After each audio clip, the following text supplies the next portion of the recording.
Bueno, buenos días a todos, gracias por madrugar. Primero, darle las gracias a Pierre, a René por la invitación y felicitarlos por este cuarto evento siempre muy exitoso. Todavía no me acuerdo en el tiempo. Fue mala idea ponerme a mí de primeras porque voy a atrasar todo el programa, pero yo no fui que organizar el itinerario, Pierre. Bueno, entonces, ya entrando a este tema de cirugía en paciente mayor, menos es más, quisiera explicarles en estos próximos 30 minutos que realmente nosotros cada vez vamos a tener más pacientes mayores en nuestro consultorio. ¿Y por qué lo explicamos? Porque en Colombia la sobrevida, o sea, la expectativa de vida en los últimos 20 años ha subido casi 6 años. Si ustedes se dan cuenta, cuando comparan cuando se hizo el censo, que éramos casi 50 millones de personas, vemos que la pirámide poblacional, no indica, no señala, la pirámide poblacional, fíjense que está cambiando y cada vez tenemos mujeres de mayor edad y por encima de 65 años hemos aumentado desde hace más de 20 años.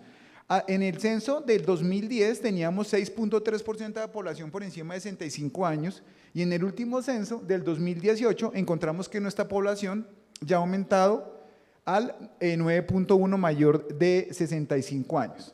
Entonces, claro, cada vez vamos a ver más pacientes con cáncer mayores y no solo eso, acuérdese que el cáncer es de mama, es de mujeres mayores. Más o menos, acuérdense que si todas las mujeres llegaran a 75 años, una de cada 8 o una de cada 12 tendría cáncer de mama. Entonces, un par de conceptos claros para la charla. Es importante tratar la enfermedad y no la edad del paciente. O sea, no podemos poner a una paciente, etiquetarla con una edad y no hacerle nada. La cirugía no se decide solo por la edad, sino por el estado funcional de la paciente y la biología tumoral. Por eso es que esta charla va a tener dos partes. Una que es el manejo propio quirúrgico y la segunda parte que habla el doctor Ginás sobre el manejo sistémico de las pacientes citotóxico y terapias target. Y es muy importante que cuando nosotros hablemos de paciente mayor, tenemos que mirar cuál va a ser el impacto de nuestra intervención. Esta cirugía va a impactar en mortalidad, en expectativa de vida, y también es muy importante que esto no deteriore la calidad de vida de nuestras pacientes. Entonces, inicialmente, como todas estas conferencias, empiezan en un manejo multidisciplinario en la cual participan geriatras, geriatroncología, es muy importante, y hacer a la paciente varias mediciones de escala. La ASCO en su última guía de hace 6 meses hablaba, que todos conocen, que es el G8, el Geriatric 8, que es la escala para mirar la funcionalidad del paciente, el estado fit, si es frágil, prefrágil o robusto el paciente. Y lo que nos hablan ellos es que cuando tengo un G8 por encima de 14, pues es una paciente robusta, no es frágil, y en ese caso podríamos hacer intervenciones tanto quirúrgicas como sistémicas. ¿Cómo ha sido el perfil de nuestras pacientes mayores de 65 años? Miren, nosotros históricamente sabemos, como vemos en esta corte de más de 8.000 pacientes europea, que las pacientes por encima de 65 años, la mayoría de los pacientes son luminal A, un porcentaje de luminal B importante, HER2 negativo, HER2 enriquecido es un porcentaje bajo, y tumores triple negativos también es un porcentaje bajo de nuestras pacientes. También es importante, el perfil cambia, y lo otro que nos puede empezar a cambiar es el estadio de los pacientes. En muchos países no se tamiza por encima de los 75, 80 años, entonces van a llegar pacientes con tumores localmente avanzados. En Europa, por ejemplo, tiene una incidencia o un porcentaje de cáncer in situ menor al 4% en ese grupo de pacientes, sabiendo que, digamos, en países industrializados podemos llegar a un 16, 20, 25% de porcentaje de carcinoma in situ, y esto es reflejo de la tamización. ¿Cómo estamos nosotros en Colombia? Voy a traerle 3 datos que casi recopilamos 7.000 pacientes. En la unidad funcional del instituto, con esta corte de 3.800 pacientes, tenemos que el 33% de nuestros pacientes son mayores de 65 años, o sea, tenemos 1.235 pacientes. En la unidad funcional de la Clínica Colombia, tenemos un porcentaje del 25-26% por encima de los 65 años, 442 pacientes, y en la unidad oncológica de la Clínica del Country, en esta corte de casi 1.600 pacientes, tenemos que el porcentaje, tenemos la media edad que es igual, pero el porcentaje de pacientes menores de 60 a 65 años alcanza un 36%, o sea, más o menos oscilamos entre un 30 y 36%. Esos datos se los traigo gracias a trabajar en varios sitios, o sea, trabajar en varios sitios tiene sus ventajas. Bueno, ¿cómo es el comportamiento de nuestras pacientes con los estadios clínicos? En el instituto, menores de 65 años, vemos un bajo porcentaje de pacientes con carcinoma in situ. Aquí vemos que la mayoría son tumores localmente avanzados. Y lo curioso de nuestra corte es que en pacientes por encima de 65 años, en las cortes mundiales el estadio aumenta porque no las tamizan o los pacientes no van al médico.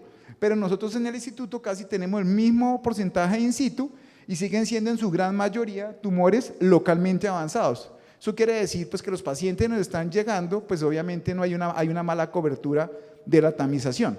¿Cómo es el perfil tumoral?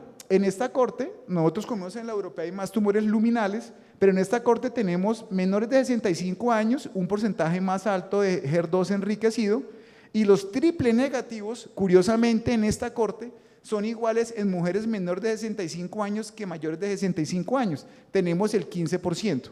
El porcentaje de tumores luminales A y luminal B, HER2 negativos, se aumenta en esta corte del instituto más del 60%. El estadio sí no varía mucho. Entonces, volviendo ya un poquito más al tratamiento, lo regional de nuestras pacientes, hay unos principios básicos, como por ejemplo evitar el sobretratamiento, sobre todo porque el sobretratamiento lleva a disminución de la calidad de vida. Y hay una cosa muy importante en esas pacientes, que cuál va a ser el desenlace oncológico fuerte de la intervención. Estamos impactando en supervivencia libre de enfermedad, estamos impactando en mortalidad, que son desenlaces fuertes, y vamos a darnos cuenta a la hora de la charla que no siempre podemos alcanzar estos desenlaces fuertes. La primera historia de esto empieza con el advenimiento del tamoxifeno, ¿cierto? Cuando empezaban a hablar de que si yo pacientes luminales, que es el gran porcentaje, podríamos tratarla solo con tamoxifeno, y los ensayos clínicos, no, algunos no son ensayos clínicos, estudios fase 2 o un solo brazo, empiezan a darle a los pacientes solo tamoxifeno en esa época, y empiezan a salir estudios no aleatorizados con publicaciones del año 83, 82, 91, pero si esta es la publicación con seguimientos a 5 años, esos pacientes empezaban a recogerlos en los años 80 y 70, donde incluso muchas de esas pacientes llegaron con tamoxifeno, no tenían dosis estándar de 20 miligramos diarios, tenían dosis diferentes, y lo otro es que muchos de esos pacientes tenían hormonas negativas, porque no a todas le hacían el perfil hormonal, pero esto ya empezó a hablarse desde hace más de 30, 40 años. Después de darse cuenta que cuando usted solo da terapia hormonal hay una falla en el control locorregional, empiezan ya a salir otros estudios, los ensayos ya clínicos aleatorizados, donde ellos no van a dejar solo tamoxifeno, van a comparar cirugía versus tamoxifeno. Entonces empiezan otros ensayos. Aquí les traigo 3 ensayos grandes de un seguimiento más o menos robusto con un grupo de pacientes que oscila entre 400 y 600 pacientes. Y vemos que esto nos muestra lo siguiente, que el paciente que solo está con tamoxifeno tiene una progresión local de un 40% y a distancia del 13%. Y las pacientes que solo están con cirugía tienen un control local o una recaída menor al 25%, pero una progresión sistémica muy importante. O sea, les tocó hacer esto para darse cuenta que si lo opero y no le doy nada sistémico, me recaen sistémicamente. Pero si solo doy tamoxifeno, me hacen progresión local y no me recaen sistémicamente en este grupo de pacientes. Entonces dijeron, no, venga, calmémonos, hagamos más bien otros brazos diferentes con intervenciones de cirugía tamoxifeno versus solo tamoxifeno, y se dieron cuenta que el grupo de tamoxifeno y cirugía tenía los mejores desenlaces. Tenía progresión local menos de un 6%, y la enfermedad sistémica, progresión sistémica, era de un 8 a 14%. O sea, ya combinando las dos terapias en este grupo de pacientes mayores, pues tenía mejores desenlaces. Entonces, si esto lo sabíamos desde el año 90, ¿por qué seguimos haciendo estudios? Porque todavía nos quedaba un par como de preguntas por responder. Entonces, les traigo esta, que es una actualización del estudio Greta. No les voy a nombrar lo mismo, pero les voy a decir hasta el momento qué nos podría aportar cada estudio para llegar a unas conclusiones finales. En este estudio Greta, en el cual compara cirugía tamoxifeno, solo tamoxifeno, encontraron que el tiempo de progresión es más prolongado cuando yo hago las dos intervenciones, la opero y le doy tamoxifeno. No necesariamente es porque en esos estudios estoy operando las mejores pacientes tampoco, puede haber un sesgo de selección también. La supervivencia global es igual, y en general el estudio Greta nos dice lo siguiente, que hay un grupo de pacientes que yo solo le doy tamoxifeno, que casi el 40-30% de los pacientes terminan siendo llevadas a cirugía, porque hay un mal control de la enfermedad. Y cuando las pacientes hacen una progresión local, tiene un impacto muy importante en la calidad de vida de nuestros pacientes. Otro estudio, este es un estudio, un análisis retrospectivo de 8.000 pacientes, de las cuales 770 fueron solo llevadas a hormonoterapia. ¿Y este estudio qué nos deja? Voy a decirles qué nos deja acá, qué señal nos deja, qué aprendizaje nos deja cada estudio. Este nos dijo lo siguiente, que entre pacientes entre 70 y 79 años era donde la cirugía impactaba más asociada con la hormonoterapia. Y en el grupo por encima de 80 años o paciente frágil, la cirugía no tenía ningún impacto importante y las pacientes igual iban a fallecer por otras causas. Ya empezamos a seleccionar mucho mejor los pacientes. Ese es un estudio multicéntrico del grupo del Reino Unido, también análisis retrospectivas con una población robusta, y encontramos que las pacientes con mayores a 81 años y que tienen expectativas menores a 5 años no tenían impacto en la cirugía. O sea, ya estamos seleccionando mucho mejor las pacientes para cada terapia. Este otro estudio, eso es una revisión Cochrane que tuvo más o menos 7 ensayos, 1.600 pacientes aproximadamente, y nos bota este dato, que las pacientes por encima de 80 años o frágiles, el 80-74% de esas mujeres cuando fallecen no es por el cáncer, es por sus comorbilidades. Este otro estudio nos está diciendo algo que se nos queda en el tintero, que es el manejo de la axila. Este estudio dijo, a algunas pacientes les intervención axilar y a otras no. No estamos hablando de ganglio centinela, estamos hablando de vaciamiento y sección axilar completa, y ellos dijeron que los ganglios o la disección axilar solo la dejaban para pacientes con ganglios positivos, que podría ser N1 o N2. O sea, la axila en este escenario es parte del control regional de la enfermedad, sin decir que tenga un impacto importante. Entonces, hasta el momento, después de estas diapositivas y media hora de conferencia, se abarcó en este metaanálisis, y mire este dato tan importante, con la información que tenemos hasta el momento. Tenemos que las pacientes que llevan 2 años de tamoxifeno versus cirugía, el control local es bueno, si se dan cuenta, donde está la flecha arriba. Cuando las pacientes superan los 2 años y llegan a los 5 años, los pacientes solo con hormonoterapia tienen peor control de la enfermedad, y si lo supero a 10, peor. O sea que la paciente con ese análisis que usted crea que va a durar más de 2 años, es mejor llevar la cirugía. No hay que subestimar los tumores. Y también puede ser que teniendo tumor en vivo haya unas clonas resistentes a la hormonoterapia primaria. Con respecto a la supervivencia global, como lo vimos, hay una tendencia más a impacto en supervivencia en ese grupo de pacientes en las que combino cirugía y hormonoterapia. Sin embargo, también es importante recordar que los pacientes frágiles usualmente van a morir de otras causas, que es el slide, la parte de abajo. Ya volviendo a ese tema nos quedó claro, y en San Antonio, esto ya hay una publicación de este estudio en San Antonio de hace un año, que es el estudio Europa. Es un estudio para mirar desenlaces, pero también calidad de vida. Todavía no tengo de este estudio desenlaces. Esta publicación que se hizo después de la conferencia de San Antonio, lo que hizo fue cirugía conservadora, y a un grupo le dan radioterapia y al otro grupo le dan hormonoterapia, la que ustedes quieran, iordanomatasa o tamoxifeno. No tengo todavía datos de recaída, pero me llamó muchísimo la atención que en el grupo de radioterapia tenía mejor calidad de vida que la hormonoterapia. ¿Por qué? Porque se evitaba al paciente los efectos secundarios del tamoxifeno o de los inhibidores de aromatasa como artralgias y osteoporosis. O sea que es una idea interesante, pero nos toca mirar seguridad oncológica, pero calidad de vida les va mejor solo a la radioterapia. Manejo de la axila. No se afanen, no voy a hablar de ganglio centinela, pero acuérdense que ahorita más adelante tenemos un debate súper interesante con Carlito Lemas y Daniel sobre ganglio centinela, entonces por eso no voy a profundizarme acá, más bien todos tengan sus preguntas para después de esta área. Les quiero decir solo esto, el estudio SOUND, el estudio INSEMA y el estudio BOC, que es el estudio holandés 2013 que salió ahorita en San Antonio, estos ensayos no son para mirar el comportamiento del ganglio centinela en paciente mayor, o sea, no es de mi tema, pues. Esto es para mirar el impacto de nueva serie de hacer ganglio centinela, que ahorita lo van a tocar más profundo. Aunque es importante recordarles que en este grupo obviamente pues hay un grupo de pacientes mayores de 65 años que no tenemos un subanálisis de ese paciente. Sin embargo, análisis retrospectivos dicen que el ganglio centinela en mujeres por encima de 70 años no tenía ningún impacto, y esto ya lo sabemos desde la recomendación del Colegio Americano de Cirugía y de ASCO desde hace más de 10 años en pacientes luminales. Esta otra diapositiva es hablar del vaciamiento axilar como tal.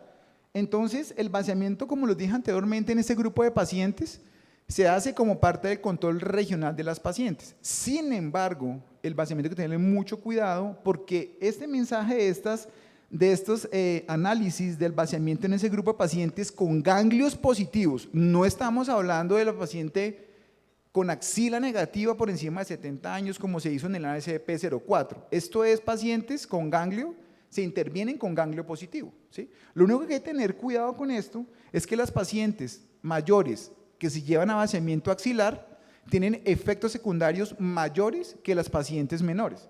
Tenemos más linfedema, pérdida mayor de la muela extremidad, incluso algunas pacientes pueden llevar a mayor fragilidad y mayor dependencia de sus cuidadores. Radioterapia. Bueno, esta me tocó un poquito más fácil, menos mal que no vino ningún radioterapeuta hoy, a ver si hay uno, pero bueno, por ahí. Pero bueno, la idea es la siguiente. Cirugía conservadora con y sin radioterapia, eso le hemos dado y sí, no, sí. Mire, esto empezó hace más de 30 años, NSAEP21. Cirugía conservadora, tamoxifeno, radiotamoxifeno, solo radio. Obviamente, en el brazo combinado le fue mucho mejor en control local de la enfermedad, con un seguimiento a 7.1 años. Esto ya lo sabíamos desde el año 2007 con recolecciones mucho antes de hace más de 30-35 años. ¿Qué nueva evidencia tenemos? Tenemos el CAL-BG 9343 que dice que en el brazo solo de tamoxifeno, perdón, el brazo de hormonoterapia sin radioterapia tenemos una mayor del 3% de recaída. Todos conocemos el update del PRIME 2 en el cual a 10 años hay mayor recaída en el brazo solo de hormonoterapia sin radioterapia en un 9%, sin embargo, esta mayor recaída a 10 años no impacta en supervivencia global. O sea, los desenlaces fuertes como de supervivencia global no impactan con o sin radioterapia. Sin embargo, una recaída pues, es una cosa que impacta mucho en la calidad de vida de los pacientes. Hemos evolucionado un poquito más después del PRIME y el CAL-BG, y hemos intentado analizar mejor a los pacientes para no llevar a radioterapia rápidamente, el estudio de IDEA. Estos son luminales menores de 2 a 3 centímetros, pero ya le agregan una plataforma genómica. Cuando la paciente tiene un Oncotype, un Mamaprim de bajo riesgo, tiene una probabilidad mayor de que no recaiga si le damos solo hormonoterapia. Entonces, digamos, si tenemos la posibilidad de una paciente mayor de hacer un Oncotype sale bajo riesgo, tenemos más información para hacer abstención de la radioterapia. Incluso en el estudio Lumina también es importante, de acuerdo con el Ki, menor riesgo. Importante. Estos estudios, es como una abrebocas para lo que viene, todos incluían la estadificación del ganglio centinela y todas tenían N0. O sea, estos estudios no evalúan la abstención del ganglio centinela para la abstención de radioterapia, que sería un tema para discutir en sus grupos. El estudio supremo lo traigo porque ya saben ustedes que es abstención de radioterapia en 10 años de seguimiento, en mastectomías en pacientes con riesgo intermedio, T3, N0, T2, N1, hasta 3 ganglios, y si es ganglio centinela tenía que tener 4 ganglios negativos. Esos pacientes son de vaciamiento axilar, no es abstención de vaciamiento en ganglio centinela positivo, eso es otra cosa, esto es otra cosa. ¿Pero por qué lo traigo? Porque es que ellos también en este estudio incluyeron hasta el 20% de pacientes mayores de 65 y 70 años. O sea, este estudio también nos abre un poquito la posibilidad, no mucho, de no hacer radioterapia entre 1 a 3 ganglios positivos llevadas a vaciamiento. Sí, yo, un minuto, listo, solo me va a pasar 8. O sea, bien. Entonces, pero ¿para qué me dejan de primero? Me han dejado de últimas con todo. No, sí voy a alcanzarlo. Esta interrupción no vale. Y me dispersa. Bueno, entonces, ya acabando, quiero traerles esto último. No soy experto en este tema, pero hablamos de la termoablación. Como ustedes saben, pues hemos tenido 2 conferencias, el doctor Matías Inte hablando de esto en el Congreso Nacional, ahorita en Medellín, hace un año también, hace 6 meses. Tenemos la crioradiofrecuencia, microondas, ultrasonido por alta intensidad, el HIFU, electroporación irreversible, láser intersticial, bueno, todo un poquito. Importante recordarles que en octubre del año pasado la FDA aprobó la crioabrasión, pues basados en este estudio que es el AI3, que es un estudio de un solo brazo, 200 pacientes, una selección de encima de 60 años, pero la media de los pacientes era de 74, y ojo con esto, los tumores eran luminales, pero la media de tamaño eran de 8 milímetros. Y a los pacientes se les hizo la crioablación. En el solo brazo, supervivencia igual, 99.9% en ese solo brazo de supervivencia, y una recaída local menos del 4%. O sea, realmente les fue bien, es una posibilidad que tenemos en algunos grupos de pacientes. Aquí yo revisé una cosita, decía que la radioterapia del ganglio centinela era opcional. Este no es un estudio para el ganglio centinela de este grupo ni para la radioterapia. Pero bueno, ahí está la aprobación de la FDA. Ya al finalizar, porque no me cuenta la interrupción, ¿qué dicen las guías? Pues más o menos las guías, basadas en todo lo que les expliqué los últimos 40 minutos o 20, en las mismas conclusiones. La hormonoterapia no mostró adecuado control local de la enfermedad. La hormonoterapia sí tiene mejor control sistémico de la enfermedad. El riesgo, la cirugía disminuye un riesgo del 77% de progresión local. El mal control de la enfermedad disminuye la calidad de vida, o sea, no subestimemos la cirugía, hay que hacerla. El 40% de los pacientes que yo no opero, les doy solo tamoxifeno, inhibidor de aromatasa, si superan los 2 años, el 40% terminamos operando las más viejitas y con enfermedades más avanzadas. Eso es un dato que ya les mostré, cuál fue el estudio que nos mostró. No hay un impacto importante en supervivencia en cirugía versus cirugía de hormonoterapia, solo impacta en pacientes entre más jóvenes, mayor impacto, y en terapias combinadas. En pacientes frágiles y mayores de 80 años, el 74% de las mujeres no mueren por cáncer, sino por sus enfermedades de base. La mastectomía es una buena opción en pacientes que usted no quiere aumentar la radioterapia, aunque ya sabemos que el Suprema nos dice que no necesariamente hay que irradiar ese grupo de pacientes. La omisión del ganglio centinela en este subgrupo de pacientes, en pacientes seleccionadas, es segura, sin lugar a dudas, y el vaciamiento es como control de la enfermedad, o sea, en N1 y N2, ¿sí? No es abstención del vaciamiento en ese grupo de pacientes. Muchísimas gracias. Bueno, muchas gracias a todos por la asistencia. Sé que es un gran esfuerzo para todos estar acá muy temprano y además, gracias al grupo organizador, al grupo organizador para tenerlos en cuenta en esta invitación y poder compartir con ustedes lo que hay en este momento en consideración a las terapias sistémicas en los pacientes adultos mayores.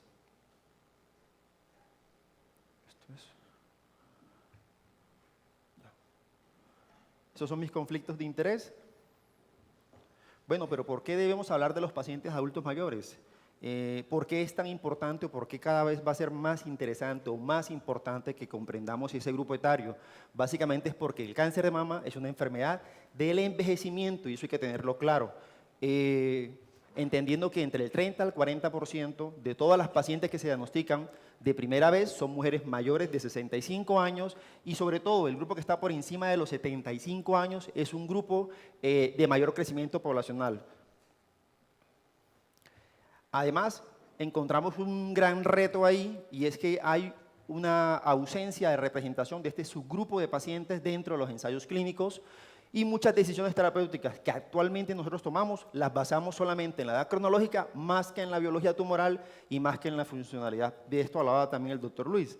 Por eso había muchas decisiones terapéuticas, tanto quirúrgicas como de radioterapia, basadas en la edad del paciente, sin una evaluación adecuada de las condiciones funcionales de la misma. Entonces, lo importante para empezar a entrar en el tema es que la edad cronológica es un dato apenas demográfico, no es un marcador de tolerancia a los tratamientos.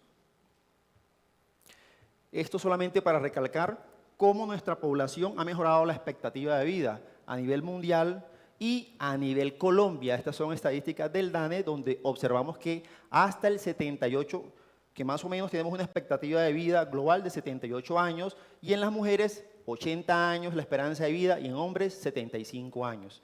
Bueno, ¿y cuánto representa esta población adulta mayor en nuestra sociedad? Más o menos para Colombia, casi el 14% de la población es adulta mayor. Considerando la definición de un adulto mayor es una persona mayor de 60 años. Y para el 2020 se estima que había un aproximado de 7 millones de personas en esta categoría. Yo creo que en este momento se está superando esa cifra. Esta es la incidencia comparada con la mortalidad.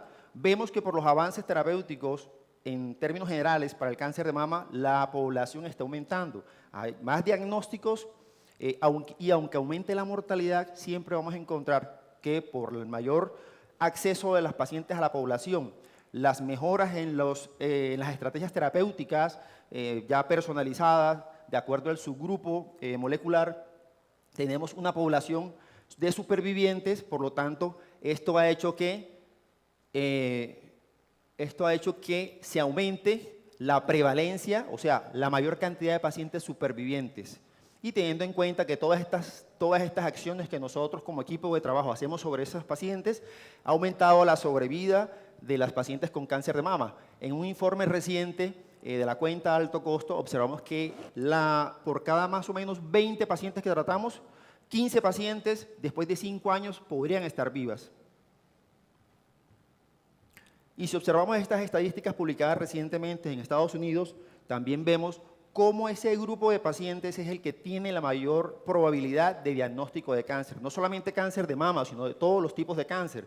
Y para el cáncer de mama particularmente podemos ver esto, ¿cierto? 1 de cada 46 antes de los 49 años, 1 de cada 25 entre 50 y 64, pero 1 de cada 14 puede tener un cáncer de mama entre los 65 y 84 años. O sea, ahí se produce la mayor probabilidad de que una paciente sea diagnosticada de cáncer de mama.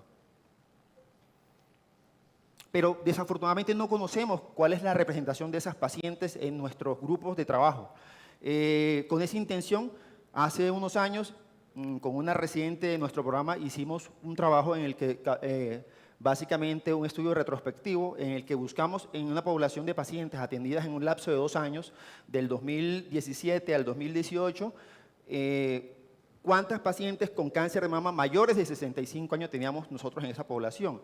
Y encontramos 188 pacientes en esa población, lo cual representaba un 21% de todas las pacientes que habíamos tratado en esos 2 años, con una edad promedio de 75 años, 67% de esas pacientes tenían enfermedades tempranas, solamente el 9% enfermedad avanzada, hasta un 80% compromiso metastásico, 81% carcinomas invasores, la gran mayoría grado 2, grado 3, y como vemos en la literatura, en las pacientes de menor edad, las pacientes tenían una expresión de receptores hormonales de más del 75%, el manejo quirúrgico se hizo en más de la mitad de las pacientes, la cirugía conservativa hasta en el 70%, 79% de ellas reportó, y este dato es importante, y se va a repetir en todos los datos que vamos a presentar, 79-80% de las pacientes van a tener por lo menos una comorbilidad a esa edad.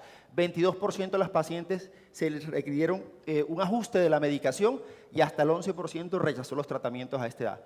Mortalidad en 3.7, ninguna causada directamente por los tratamientos. En conclusión, las mujeres adultas mayores tienen características clínicas que difieren o que pueden diferir de las pacientes más jóvenes y pueden influir en la decisión terapéutica que nosotros tomemos, pero además puede impactar en su pronóstico oncológico, así como en sus comorbilidades y en su calidad de vida. A diferencia probablemente de la evidencia que nos presentó el doctor Luis, cuando revisamos todos los estudios que hay para cáncer de mama en pacientes mayores, encontramos que no existen estudios aleatorizados, son solamente revisiones de análisis de datos de pacientes, estudios metaanalíticos, series de casos y estudios en bases de datos. No existen realmente estudios clínicos diseñados para esta población de pacientes. Entonces, vamos a ver el comportamiento de la enfermedad en este grupo de pacientes de acuerdo al subtipo molecular. Entonces, vemos este estudio recientemente publicado donde definitivamente confirman pues, que el tratamiento con inhibidores de ciclinas en este momento es el estándar de cuidado y que mejora significativamente tanto la sobrevida libre de progresión como la supervivencia global. Pero la evidencia sobre el uso en el tratamiento en mujeres mayores con cáncer de mama metastásico es aún limitada. Y el objetivo de este estudio básicamente era mirar la eficacia y la seguridad del uso de los inhibidores de ciclinas en la población de mujeres mayores con cáncer de mama avanzado de tipo luminal. Se incluyeron más de 3.000 pacientes para análisis de sobrevida libre de progresión y de supervivencia global. Estos son los resultados.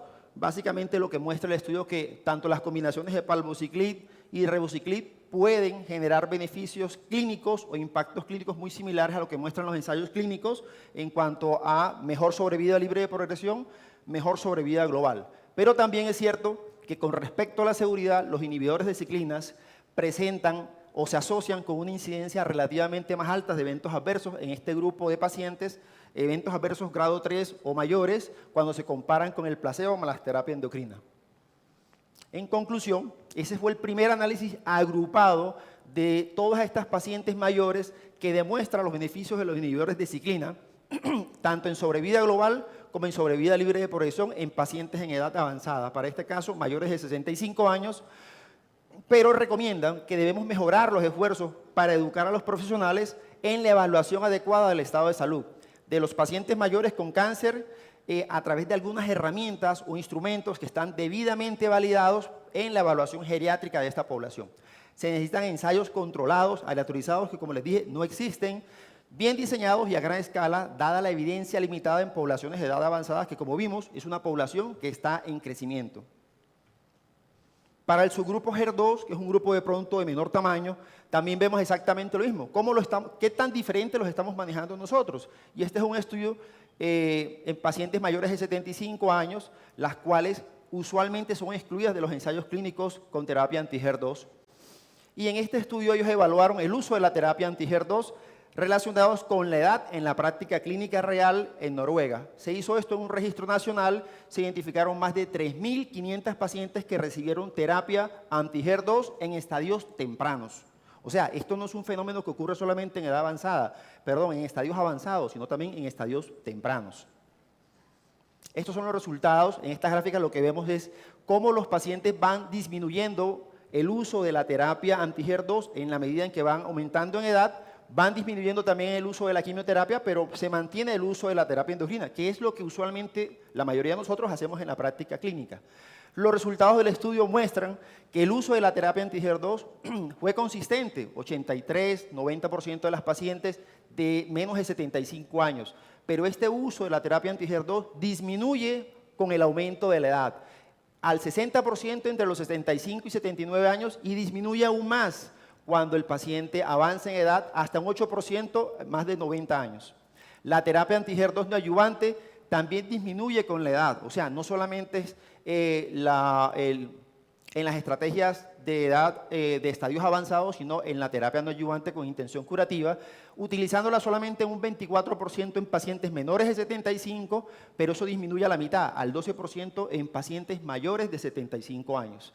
Teniendo en cuenta las características del cáncer, las comorbilidades, la polifarmacia y los factores socioeconómicos, las pacientes mayores tuvieron una menor probabilidad de usar o de recibir cualquier terapia anti-HER2 cuando las comparan en este grupo poblacional con pacientes menores de 55 años. Aquí estamos viendo entonces que las pacientes mayores de 75 años con cáncer de mama HER2 positivo tienen un alto riesgo o tienen una alta probabilidad de ser infratratadas, y esto sucede aún en el contexto curativo.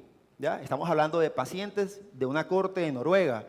Me imagino que en países de pronto con menor acceso a estas moléculas todavía esa cifra se incrementa. La edad cronológica parece desempeñar un papel decisivo, o sea, como lo vimos en los resultados, en las columnas, esa edad parece que marca la ruta para tomar decisiones. Esas decisiones pueden afectar el pronóstico, eso también está demostrado. Cuando infratratamos a estas pacientes, las pacientes tienen peores desenlaces. Se necesitan directrices específicas para estas pacientes mayores, pero más allá de eso necesitamos definir mejor cuál es la fragilidad de estas pacientes, cuáles son sus comorbilidades y cuáles son su edad. Con relación al subgrupo triple negativo, es un subgrupo todavía menor representado. Esta es una revisión sistemática y aunque sabemos el gran impacto de la terapia que en este momento en la población triple negativa, también estamos observando que esas intervenciones terapéuticas disminuyen con la edad. Su prevalencia aumenta con el envejecimiento de la población y lo que se quiere ver en este estudio es el patrón de práctica y analizar si los grupos etarios o la edad en esas pacientes mayores con cáncer de mama triple negativo afecta la decisión terapéutica y los resultados. Se centraron básicamente en las posibilidades de curación, por lo tanto tomaron cáncer de mama triple negativo en etapa temprana. Bajo la estrategia PRISMA se identificaron del 2014 al 2023 en 5 bases de datos diferentes y se concentraron en pacientes mayores de 65 años con ese diagnóstico y encontraron más de 7.000 publicaciones, de las cuales tomaron 30 para este estudio. Aquí están los resultados. Las mujeres mayores con cáncer de mama triple negativo presentaron características menos agresivas, que es lo que uno ve probablemente en la clínica, un KI más bajo, un receptor de andrógeno más alto y una mayor expresión del BCL2. La cirugía conservadora de mama con radioterapia se asoció con una mejor supervivencia global y una mejor supervivencia libre de enfermedad. Específica para esta enfermedad, con menos recurrencias versus la mastectomía con o sin radioterapia. Las mujeres mayores con cáncer de mama triple negativo tuvieron mayor probabilidad de recibir radioterapia que la terapia sistémica. Y la ausencia de la radioterapia se correlacionó con peores resultados. Estos análisis ya multivariados han mostrado que el tratamiento sistémico mejora tanto la sobrevida global como la sobrevida libre de enfermedad, y los resultados no mostraron diferencias significativas entre mujeres mayores de 70 años y las mujeres menores de 70 años con una estrategia de seguimiento de más de 45 meses. Las conclusiones de este estudio es que esta revisión destaca que existe un infratratamiento. Lo vimos en las pacientes luminales, lo vimos en la HER2 y lo vemos ahora en el subgrupo triple negativo. Esa es una constante, estamos infratratando a estas pacientes y estas pacientes no solamente las tratamos menos en la parte oncológica, sino que también, como lo decía Luis ahorita, hay una tendencia también a un infratratamiento en las pacientes desde el punto de vista de cirugía y desde el punto de vista de radioterapia. Los resultados de supervivencia a menudo reflejan los datos de las pacientes más jóvenes, o sea, que uno clínicamente lo que observa es que las pacientes tienen la misma posibilidad de respuesta y los mismos beneficios clínicos, pero, y eso se observa básicamente en los estudios cuando ellos ajustan por edad, por biología tumoral y por comorbilidades, lo que sugiere que la edad por sí sola no debería orientar el desescalamiento del tratamiento. Y lo mismo, no hay directrices claras y específicas para cada grupo etario, así como también ellos sugieren que debe haber una mejor integración de las herramientas para la evaluación geriátrica, que no las hemos integrado en este momento en nuestra práctica rutinaria, para poder personalizar la atención y garantizar que las personas mayores en buen estado físico no se les niegue tratamiento. Error de la edad cronológica, eso es un error que probablemente cometemos. Una paciente de 75 independiente, activa, sin comorbilidades, y una paciente frágil, dependiente, con múltiples comorbilidades, si bien tienen la misma edad, sus pronósticos a corto, a mediano y a largo plazo son diferentes. Por lo tanto, las decisiones terapéuticas también tienen que ser diferentes. La edad no predice la toxicidad por sí misma, ni la adherencia ni el beneficio clínico. Tener en cuenta las comorbilidades comunes en las pacientes mayores. Ya en los diferentes estudios, aproximadamente entre un 30 a 70% de las pacientes diagnosticadas de cáncer de mama pueden tener enfermedades crónicas y más o menos el 50% de las pacientes pueden estar polimedicadas por esa presencia de enfermedades. En este estudio de mundo real con pacientes de tipo luminal, con enfermedad avanzada, a quienes se recibieron terapia con inhibidor de ciclinas, observaron que más del 50% tenían más de 65 años. Pero esas pacientes, el 79% por lo menos tenía una comorbilidad adicional y el 49% recibía 2 o más medicaciones. La evaluación geriátrica breve permite identificar déficits relevantes en este grupo de pacientes y estos déficits pueden afectar la tolerancia al tratamiento y los resultados de la atención. Las pacientes mayores con cáncer clasificados funcionalmente normales, que es lo que usamos en la clínica, con un ICA entre 80 y 100%, se seleccionaron para hacerle una evaluación geriátrica breve y se evaluaron pacientes de más de 65 años con diferentes diagnósticos de cáncer Así como que se tomaron otras variables, la comorbilidad, la polifarmacia, la cognición, la función, nutrición y estado psicosocial. Se le incluyeron más de 180 pacientes, más de 984 pacientes con edad media de 73 años, que es la que vemos en los diferentes datos. 74% eran mujeres, 54 con cáncer de mama, 69 tenían al menos un déficit en la evaluación. Y observamos esto, los diferentes déficits. Como ven, esta es una escala, un examen geriátrico abreviado que se comparó con la escala que nosotros usualmente hacemos. Y cuando miraron eso, se dieron cuenta que estas pacientes tenían otro tipo de déficit. Tenían, por ejemplo, polimedicación, definida como más de 9 medicamentos, hasta el 43%. Tenían una disminución de la actividad social del 28%, más de 4 comorbilidades, 25% de los pacientes. Deterioro de las actividades de la vida cotidiana de tipo instrumental, 23%. O sea, en fin, había una cantidad de deterioros en ese grupo de pacientes. Este estudio demuestra que una evaluación geriátrica breve puede identificar déficits que podrían afectar la tolerancia al tratamiento y los resultados en pacientes evaluados como funcionalmente normales, que es lo que hacemos en la gran mayoría de nuestras consultas. Por lo tanto, debería incorporarse a la práctica oncológica rutinaria para identificar de forma oportuna esos déficits que pueden ser tratados antes o durante el tratamiento. El ECOG, que es otra variable que utilizamos, ¿cierto? Pensamos que el ECOG normal es igual a un paciente funcional y eso no es realmente cierto. Miren, por ejemplo, un paciente de 65 años con cáncer que tiene un ECOG normal puede tener una serie de déficits geriátricos que se llaman déficits geriátricos ocultos. Pueden estar en la esfera funcional, nutricional, de la cognición, polifarmacia, soporte social. Y el problema con esto es que si no son detectados, está demostrado que aumenta la toxicidad y disminuye la sobrevida en estos pacientes. Se pueden utilizar escalas un poco más complejas, como las escalas geriátricas asociadas a escalas de fragilidad. Por ejemplo, en este estudio presentan una escala en la que utilizan 10 componentes de funcionalidad, comorbilidad, cognición, emoción, todas estas que están acá, que han demostrado un impacto no solamente para predecir toxicidad, sino que también han demostrado que podemos de forma más precisa, modificar nuestras decisiones terapéuticas en estas pacientes, mejorando la comunicación médico-paciente y maximizando no solamente los beneficios clínicos, sino la calidad de vida de los pacientes. Esta es otra escala de valoración, la G8, que también la utilizan mucho, está homologada para oncología, nos ofrece, de acuerdo a los resultados, mejor pronóstico en los pacientes, y aquí observamos que con solo 8 minutos en estos pacientes se puede detectar fragilidad. Cuando encontramos un G8 bajo podemos anticiparnos hasta un doble de riesgo de mortalidad en nuestros pacientes. Está recomendado por ASCO a nivel global y cuando encontramos un G8 bajo nos habla de toxicidad, un G8 normal nos anticipa una mejor sobrevida en estos pacientes. El mejor tratamiento no siempre va a ser el más intensivo y no se nos puede olvidar esto, sino el más alineado con nuestro paciente.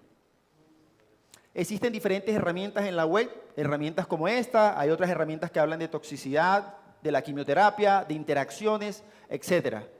Para finalizar, los mensajes que quiero que nos queden, que podamos llevar a casa y aplicar en nuestra consulta, en lo cotidiano, es tener en cuenta que la esperanza de vida en Colombia para nosotros ha aumentado, lo cual quiere decir que vamos a tener población con cáncer con edades más avanzadas. Y debemos también entonces anticiparnos a hacer estudios o hacer más investigación en cáncer de mama que se centre más en la prevención, en el tratamiento y detección, pero especialmente en estos grupos etarios que van a vivir cada vez más. Considerar no solo las características específicas del cáncer de mama, solamente a veces nos interesa y discutimos mucho la parte molecular, sino que también tenemos que ver la funcionalidad de nuestros pacientes, la tolerancia, las comorbilidades y la esperanza de vida de estas pacientes para determinar el mejor tratamiento.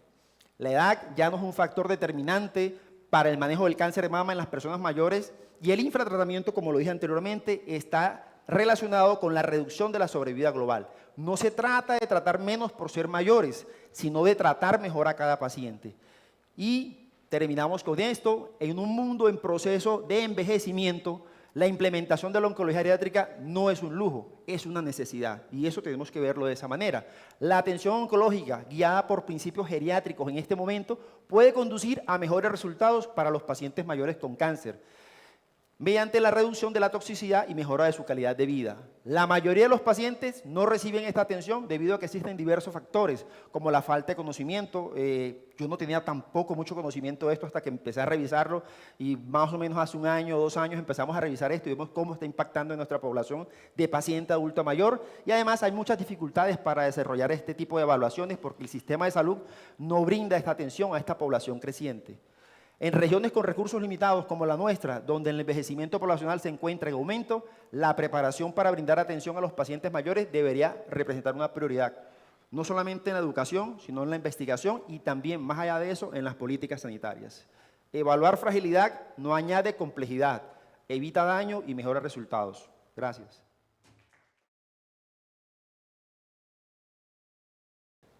Bueno, buenos días para todos, de verdad un placer estar aquí con todos ustedes.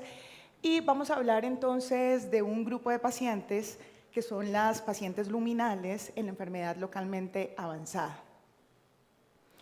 Definitivamente tenemos una necesidad insatisfecha para las pacientes con cáncer de mama luminales en enfermedad temprana. Sabemos más o menos que hay 2.3 millones de casos nuevos en incidencia, pues, y si se dan cuenta, casi todos están en estadio clínico 2 o estadio clínico 3. Órale. Entonces, el cuento aquí es que las pacientes con cáncer de mama luminales tienen riesgo no solamente de recaída temprana, sino que ese riesgo persiste y se mantiene incluso hasta por 10, 20 años. Entonces, más o menos el 50% de las pacientes con micrometástasis después de la cirugía tienen un riesgo de recurrencia temprana, y las pacientes que aparentemente tienen un riesgo intermedio o bajo, incluso pueden llegar a tener riesgo de recurrencia incluso después de los 10, 15 años. Si se dan cuenta, aquí más o menos en las pacientes, incluso estadio clínico 2, pueden llegar a tener riesgo de recurrencia al 18% a los 20 años.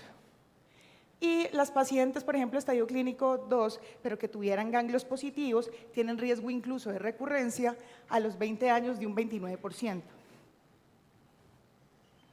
Entonces, tenemos que utilizar y buscar el tratamiento óptimo, que puede llegar a ser complejo como tal, pero tenemos que buscar proteger el riesgo de recurrencia, pero con una buena tolerabilidad.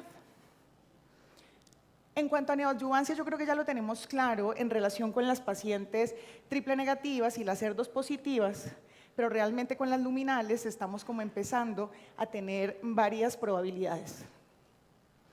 Entonces, en cuanto a la neoadyuvancia en las pacientes luminales, vamos a hablar de 3 tópicos: la quimioterapia como tal, la hormonoterapia y la mezcla de inmunoterapia con quimioterapia. En cuanto a la quimioterapia, ya sabemos más o menos desde esta publicación en el Lancet del 2014, que es un metaanálisis bastante grande, de más de 11.000 pacientes.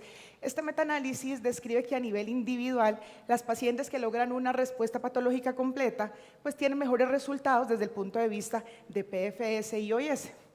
Pero sabemos que esto no es igual para todos, sino generalmente para las pacientes de riesgo alto. ¿Y cuáles son esas? Pues las triple negativas y las HER2. Entonces, esta es la comparativa entre el impacto en la respuesta patológica completa y la supervivencia. Entonces, vemos que evidentemente ese impacto es bueno en las pacientes triple negativas, que podemos lograr respuestas patológicas completas incluso de más del 34% y las HER2 más del 50%. Y obviamente, eso sí nos da un impacto muy fuerte en la supervivencia. Pero si se dan cuenta, las luminales tienen una probabilidad muy baja, más o menos del 7%, y las luminales de alto grado moderada, y eso realmente no tiene un impacto en la supervivencia como tal. Ahora viene algo interesante, que son los estudios de hormonoterapia, que son relativamente nuevos. Entonces tenemos el NEOPAL, que fue el ESMO del 2024, y el estudio Coraline del 2020. Y la principal conclusión de estos estudios es que la combinación de terapia endocrina con un inhibidor de CDK, entonces logra unos resultados de downstaging molecular y clínico similares a la quimioterapia convencional. El otro estudio con el inhibidor de aromatasa, pero este es el abemaciclib, ahí sí nos dicen que la quimioterapia neoadyuvante sigue siendo el tratamiento estándar y superior para las pacientes de alto riesgo que tienen un Ki-67 mayor de 20%. Entonces, el resumen de estos 3 estudios son fase 2. El Neopal con palbociclib, el Corarin con ribociclib y el Carabela con el abemaciclib. El perfil de paciente era un poco diferente. En el palbociclib se utilizó el riesgo genómico por Prosigna, el de ribociclib un riesgo genómico de acuerdo al PAM50 y el abemaciclib lo que tenía en cuenta era el Ki-67 mayor al 20%. El objetivo principal en relación con el Neopal y el Carabela era la respuesta física, mientras que el del ribociclib lo que buscaba era esa respuesta biológica o genética del tumor. Entonces, en cuanto al estudio del palbociclib, el resumen general es que la quimioterapia es más eficaz para reducir el tamaño tumoral físicamente. El abemaciclib, si el tumor tiene un Ki-67 mayor del 20%, la quimioterapia sigue siendo el estándar, pero en el estudio con ribociclib, la terapia biológica es tan potente como la quimioterapia, ¿sí?, para poder apagar esa agresividad tumoral. Y esto está recién sacado del horno, literalmente este es el estudio Rivolaris, que lo presenta el doctor Coutu ahorita en este ESMO de Berlín. Y la evidencia que teníamos fueron los estudios que tenemos previamente, en donde el Neopal con el Coralin, la combinación de terapia endocrina y el inhibidor de ciclina puede ser tan eficaz como la quimioterapia en el escenario neoadyuvante. Los biomarcadores genéticos cobran aquí una vital importancia, en este caso por el PAM50, que lo que nos mide es el riesgo de recurrencia, y la supervivencia libre de progresión ya la tenemos un impacto pues en los estudios de adyuvancia, teniendo en cuenta el NATALY y el Monarch en estadios tempranos. Entonces, este estudio tiene algo interesante. Primero es que es un grupo importante de pacientes, son más o menos 1.100 pacientes. El grupo pues, de pacientes que se eligió eran pacientes, obviamente, receptores hormonales positivas, ER2 negativo, con un porcentaje de receptores hormonales mayor al 10%, grado histológico 2 y 3 y un estadio clínico 2. A estos pacientes se le daba el ribociclib con inhibidor de aromatasa y se le daba por un lapso de tiempo más o menos de 24 semanas y luego eran llevadas a cirugía. Después de la cirugía, ¿sí?, las pacientes se dividían en 2 cohortes, la cohorte de bajo riesgo y la cohorte de alto riesgo. La cohorte de alto riesgo iba directamente a quimioterapia y la cohorte de bajo riesgo seguía después de la cirugía a ribociclib con letrozol por el tiempo más o menos de 2.5 años. Entonces, ¿quiénes eran las pacientes que ellos dedujeron que eran las pacientes de bajo riesgo? Que eran las respondedoras. Entonces, cuando evidentemente tenían una respuesta patológica, independientemente del riesgo de recurrencia por PAM50, las pacientes que eran ganglios negativos con un ROR menor a 30 o las que tenían N1 micrometástasis con un riesgo de recurrencia menor al 20, o podían tener 1 a 3 ganglios positivos, pero con un riesgo de recurrencia menor a 10. Entonces, este estudio, de acuerdo, se fijó específicamente en las pacientes de bajo riesgo de recurrencia y se estimó más o menos, y por eso fue que cogieron 1.100 pacientes, porque estimaban más o menos que de toda esa población el 40% de la muestra total iba a entrar en el grupo de bajo riesgo. El objetivo primario pues, fue la supervivencia libre de enfermedad a distancia y el análisis intermedio actual, que fue lo que se presentó en el ESMO ahorita de Berlín. Entonces, en cuanto a la clasificación de las pacientes, más o menos el 57% de las pacientes estaban con una media de edad de 57 años, más o menos un 38% de las pacientes eran perimenopáusicas, la gran mayoría eran carcinomas ductales, casi el 81% de las pacientes eran T2 y un gran porcentaje, más o menos el 25% de las pacientes, era un grado histológico 3. Ahora, ¿qué esperaban? Ellos esperaban más o menos que en el riesgo bajo de recurrencia entrara más o menos un 40%, pero lo que realmente encontraron, ¿sí?, fueron más o menos el 52.6%. Encontraron muchas más pacientes con riesgo bajo. El riesgo alto que ellos predecían era más o menos del 60% y lo que realmente encontraron fue un 47%. Entonces, lo que ellos encontraron fue que en las pacientes de bajo riesgo, ¿sí?, generalmente tenían mayor posibilidad de ser un T0 o N1, 69 versus 48%, estas pacientes tenían más probabilidades de llevar a cirugía conservadora y el 60% de las pacientes eran premenopáusicas. 16% de las pacientes discontinuaron el tratamiento por toxicidad y este estudio completó los 1.100 pacientes en septiembre del 2025.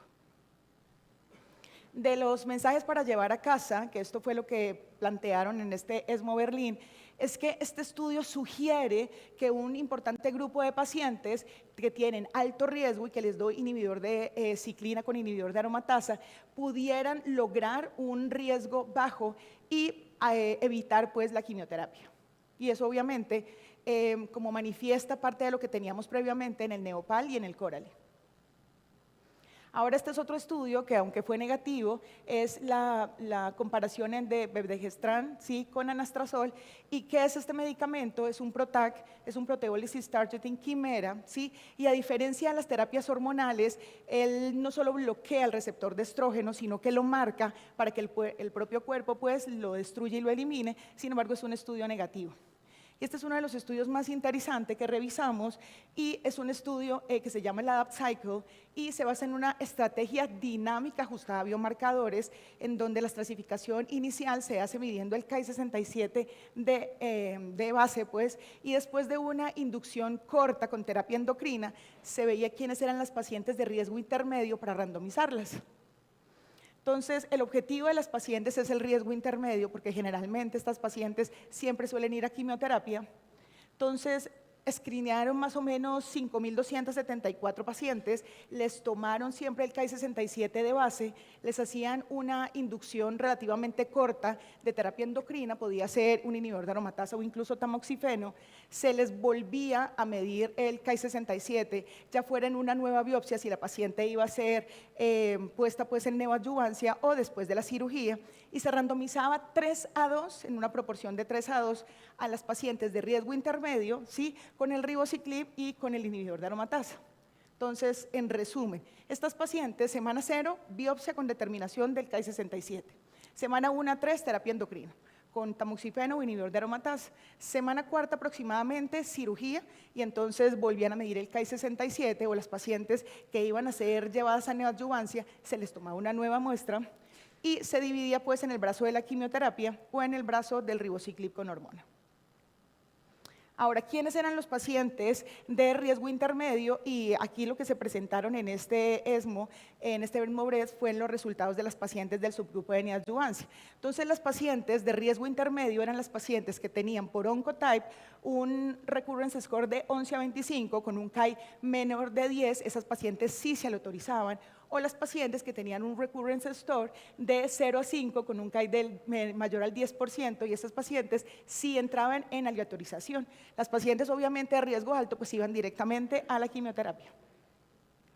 ¿Qué nos concluyó esto? Que la tasa de respuesta completa son similares, ¿sí?, totalmente similares. Entonces el ribociclib con el inhibidor de aromatasa pueden, o se logró pues una estrategia de una caída del Ki-67 y disminuir ese riesgo biológico del tumor. Entonces, en esta primer análisis interino de esta cohorte de la neoadyuvancia, que son 554 pacientes, confirma pues que algunas pacientes de alto riesgo pueden incluso evitar la quimioterapia si logramos bajar el riesgo, ¿sí?, con una inducción pues con un inhibidor de ciclina y un inhibidor de aromatasa. Conclusión práctica de este estudio, la combinación de ribociclib con terapia hormonal fue tan eficaz como la quimioterapia para reducir el tumor antes de la cirugía y las pacientes con riesgo intermedio es posible obtener estos resultados sin usar quimioterapia. El estudio pues mira si la respuesta inicial a esa inducción de quimioterapia cae el Ki-67, pues el pronóstico es excelente incluso sin la quimio. Y los estudios pues, de inmunoterapia, que son el CheckMate 7FL y el Keynote 756, pues ya tenemos más o menos el racional de por qué la quimioterapia y la inmuno funcionan y básicamente estamos planteando pacientes con tumores fríos y los volvemos calientes como tal. Entonces hay un riesgo pues, de las pacientes pues, que tienen ya un aumento de TILs y hacen pues, el tumor más vulnerable y por eso es el raciocinio de poder dar la quimioterapia. Y entonces tenemos aquí los resultados, ¿sí? En esta reunión pues en San Diego el 2024, que son el estudio CheckMate 7FL. Entonces aquí utilizaban quimioterapia con antraciclinas y taxanos y las randomizaban a quimioterapia con nivolumab versus placebo. Pero aquí lo importante que es que las pacientes tenían que ser un grado histológico 3 o un grado histológico 2, pero con una expresión de receptores hormonales entre el 1 y el 10%. Entonces, las pacientes también tenían otros resultados secundarios de acuerdo a la expresión de PDL1 y la respuesta patológica de acuerdo a eso. Y en cuanto a la proporción de las pacientes con intención a tratar, fueron más o menos 510%. El 98% de las pacientes estaba en un grado histológico 3, más o menos más del 30% de las pacientes tenían una expresión de PDL1, ¿sí? Y también veían en la proporción en que las pacientes terminaron o no el esquema completo de quimioterapia. Teníamos más o menos, de los 510 pacientes, más o menos 349 pacientes en donde sí o sí se les había documentado el PDL1. La prevalencia de PDL1 y TILS fue muy similar en ambos brazos. Y esto es lo interesante de este estudio: si vemos en pacientes por intención a tratar, el beneficio en respuesta patológica completa en pacientes por intención a tratar, 24.5 frente a 13.8, pero si lo veíamos por expresión de PDL1, eso incluso sí aumentaba a 43% versus 20.2%, recordemos que estamos hablando de respuesta patológica completa, y en cuanto a la expresión de TILS, si eran TILS Alstol mayores al 5%, subía la respuesta patológica a 44 versus 21. Ahora, ¿qué pasa de acuerdo al porcentaje, por decirlo así, a la expresión de PDL1? Si tenía un PDL1 mayor a 20, esa respuesta patológica completa se subía incluso casi al 80% frente al 26.7% si los tenían negativos. Y lo mismo si tenía una expresión de TILS. Ahora, ¿qué pasaba? Ellos quisieron ver qué pasaba con las pacientes que tenían una expresión de receptores hormonales más bajas. Entonces tenemos que las que tienen más o menos una expresión de receptores entre el 1 y el 9%, el impacto es importante, más o menos 50 al 60%, y a las que tenían un grado histológico 3, también 26 frente a 15%. Entonces, el resumen más o menos, perfil óptimo, grado histológico 3, expresión baja de receptores entre el 1 y el 9%, la expresión de PDL1 mayor al 20% y tenían un TILS más del 5%, se podían lograr respuestas patológicas completas del 80%. Y ahorita el estudio con pembrolizumab, pues ya tenemos, bueno, esta es la paciente pues, que más responde, que lo acabamos de decir. Y una cosa importante es que con el nivolumab, factores que no influyen, realmente el impacto pues, en el Ki-67 sabemos que no influye. Tenemos el racional del Keynote 522 en las pacientes en neoadjuvancia triple negativas y de acuerdo a eso se diseña pues estudio el Keynote 756 para las pacientes en neoadjuvancia luminales. Entonces, compara pues la quimioterapia basada en antraciclinas y taxanos con pembrolizumab, más o menos con el pembrolizumab 200 miligramos, terminaban la quimioterapia con el brazo pues con pembrolizumab, el brazo a estudio, iban a ser llevadas a cirugía y luego seguía un patrón de adjuvancia con o sin pembro. También, como les digo, muy similar la diferencia pues en pacientes con intención a tratar y cuánto era la respuesta patológica completa en las pacientes en general, más o menos un 24 frente a un 15% en las pacientes pues globales, pero si veíamos también en las pacientes que tenían un Ki-67, perdón, un PDL1 mayor al 20, también lográbamos unas respuestas patológicas completas de 53 frente a 36 aproximadamente. Ahora, si las pacientes tenían una mayor exposición a la quimioterapia, eso podía llegar incluso al 26, a diferencia si tenían una menor exposición a quimioterapia, que el beneficio era mucho menor, solamente de 13 meses frente a 6.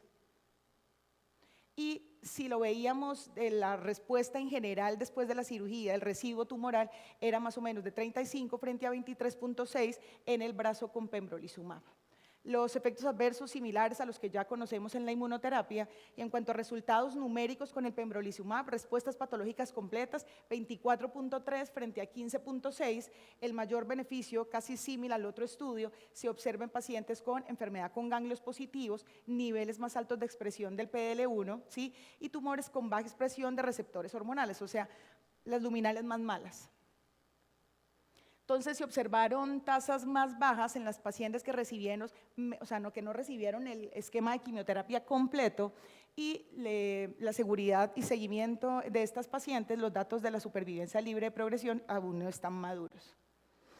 Para mí esta es como la conclusión de estos dos estudios de inmunoterapia, entonces el CheckMate, nivolumab, el Keynote 753 con Pembro, la población objetivo, ¿sí? En el brazo del nivo obligatoriamente tenían que ser pacientes de alto riesgo, o sea, grado 3 o un grado 2, pero con una expresión de receptores hormonales bajita, de 1 al 10%.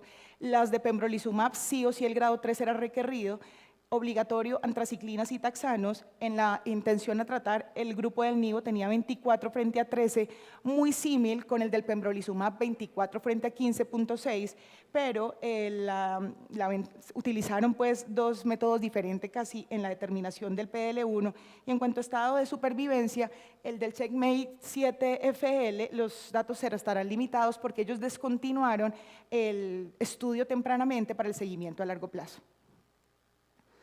Mi resumen, ya quedan 20 segundos. Si la estrategia es desescalada, entonces utilizamos los datos de la UpCycle y el Ki-67 tras inducción puede hacer omisión de la quimioterapia. También si la estrategia es desescalada, la población es alto riesgo, el ribociclib permite evitar la quimioterapia en más del 50% de las pacientes, y si lo que yo quiero es intensificar para lograr esa respuesta patológica completa, pues utilizo los estudios CheckMate 7FL y el Keynote 156, que son con inmunoterapia.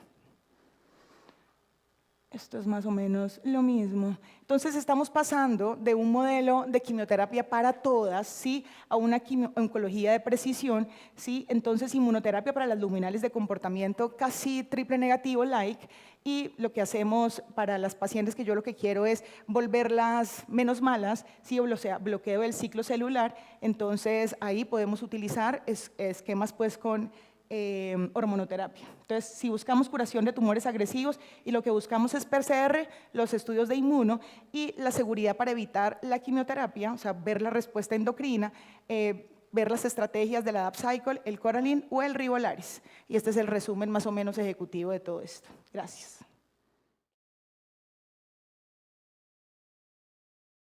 Buenos días a todos, muchas gracias por la invitación. El propósito de este espacio es socializar este estudio descriptivo que hicimos en el Instituto Nacional de Cancerología, en conjunto con la doctora Andrea Zuluaga y la doctora Sandra Díaz, y básicamente trata sobre neoadyuvancia en cáncer de mama HER2 positivo, tanto para comparar la alternativa con antraciclinas versus sin antraciclinas. Esta pregunta surgió en el segundo semestre de 2023, y entendíamos que había una tendencia mundial a utilizar esquemas libres de antraciclinas por la equivalencia de PCR y supervivencia libre de evento con menor toxicidad, pero notábamos que la mayoría de las formulaciones del esquema Train2 que estábamos haciendo era con 6 ciclos, contrario a los 9 ciclos, y esto buscando una mejor tolerancia, menor neuropatía, y además entendiendo que la supervivencia libre de evento a 3 años con 6 ciclos era aceptable con los estudios de trifaena que ya estaban previamente disponibles. Además de eso, partiendo de ese punto, no teníamos claro qué respuesta patológica completa estábamos alcanzando con este esquema de Train2 modificado con paclitaxel semanal, y tampoco el perfil de toxicidad que estábamos alcanzando. Al doctor Sánchez le preocupaba si realmente la neuropatía estaba siendo menor o si era una limitante, y eso también hizo parte de la discusión para elaborar el trabajo. Y sin embargo, para ese segundo semestre de 2023 seguíamos utilizando en algunos pacientes Berenice, de acuerdo a los factores de riesgo cardiovascular. No teníamos ensayos clínicos ni estudios de vida real que compararan los dos esquemas que más estábamos usando para ese momento. Y habían unos estudios de vida real de Berenice versus trifaena entre Portugal, España y Chile, y otro de China entre Berenice y trifaena, y el doctor Cuello en el 2022 había publicado uno de antraciclinas versus no antraciclinas, pero solo con trastuzumab. De tal manera que la idea del estudio fue tratar de determinar qué desenlaces oncológicos presentábamos con los dos esquemas y los eventos de seguridad. Nosotros tomamos la base de datos de la unidad de mama, de la junta de mama, desde donde formulamos la mayoría de pacientes con neoadyuvancia, y tomamos esos pacientes cáncer de mama HER2 positivo temprano o localmente avanzado desde abril del 2020, porque en la base de datos fue el primer momento en que quedó registrado formulación con Berenice. Arrancamos desde ese punto hasta diciembre de 2024. Y analizamos para el enero de 2025 la respuesta patológica completa y los eventos de seguridad durante la fase de neoadyuvancia. El estudio lo publicamos en septiembre de 2025 y estas fechas son importantes porque saben que cada 2-3 meses cambia las consideraciones en este esquema de tratamiento. Importante es que, además de medir la respuesta patológica completa de cada brazo, lo hicimos también por subgrupos. Y ahí hicimos un análisis de subgrupos con regresión bayesiana porque los subgrupos eran pequeños y la idea es tener estimaciones estables. Este fue el flujo de los pacientes. Tomamos 120 pacientes a lo largo de esos 4 años y teníamos 58 del lado con antraciclinas, con Berenice, y 60 con el grupo libre de antraciclinas como un TREIN2 modificado. Esta fue la totalidad de nuestra población, fueron 111 pacientes. Dato importante, entre los dos brazos las poblaciones fueron similares y la única diferencia es que el brazo que recibió antraciclinas como Berenice era una mayor proporción de pacientes menores de 50 años. El otro punto importante es que T3 y T4 era alrededor del 67% y N positivo alrededor del 78%. Hay otro dato clave y son los detalles del tratamiento. En el 90% de los casos, los pacientes en el esquema libre de antraciclinas como TREIN2 recibieron 6 ciclos, que era la percepción que teníamos, y en el brazo de antraciclinas menos del 50% recibieron dosis densa. El taxano que más utilizamos fue docetaxel trisemanal, no semanal, perdón. Y en cuanto a cirugía conservadora, fue mayor la cirugía conservadora con el brazo libre de antraciclinas. Y presentamos los resultados muy en la línea de cómo está presentado TREIN2 para que fueran comparables. Vemos que la respuesta patológica completa fue similar entre ambos brazos, que era lo que esperábamos. No hubo diferencia estadísticamente significativa a pesar de estar utilizando los 6 ciclos de TREIN2 modificado. Y en la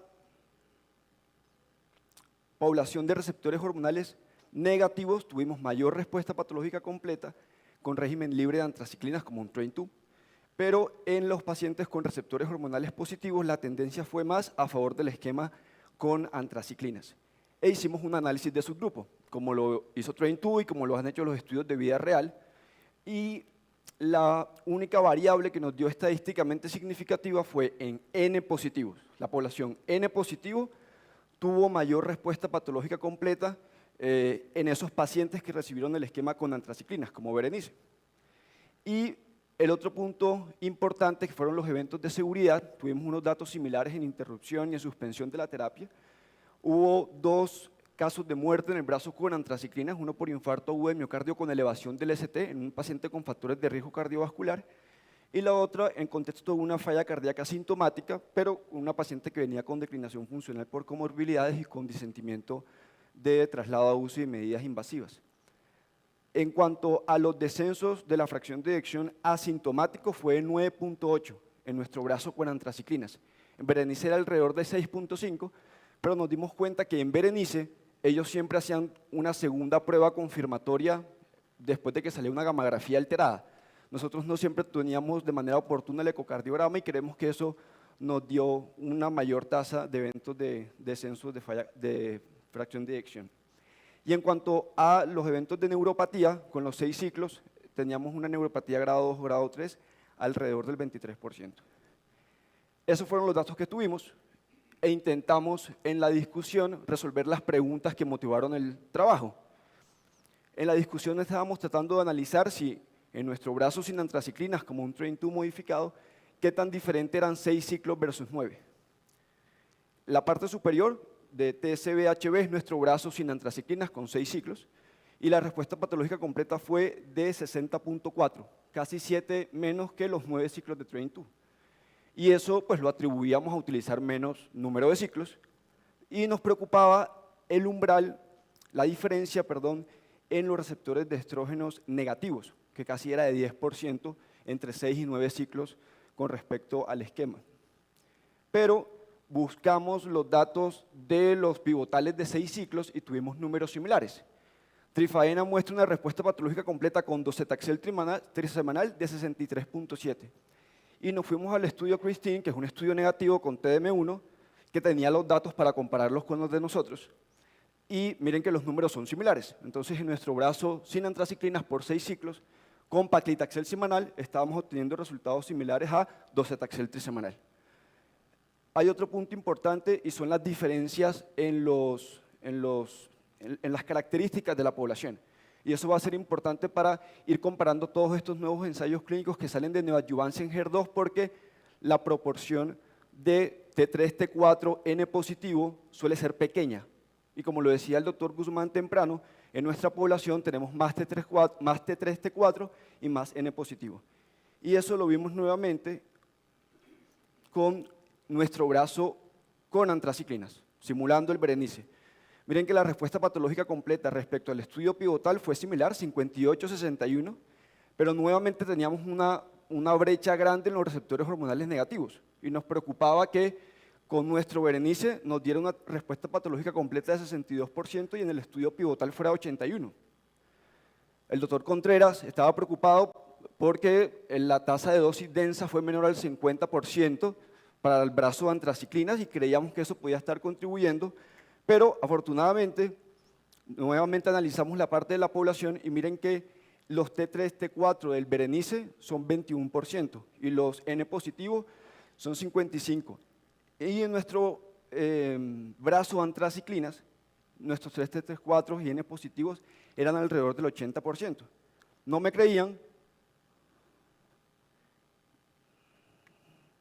pero salió el Destiny Breast 11 y el brazo perdedor, que fue el Berenice, es una población similar a nuestro brazo con antraciclinas. Miren que los T3, T4 son un porcentaje importante y los N positivos llegan casi hasta el 87%. Y los números se parecen un poco más a nuestro brazo con antraciclinas. No tanto los resultados de Berenice porque eran tumores más pequeños y con menor carga.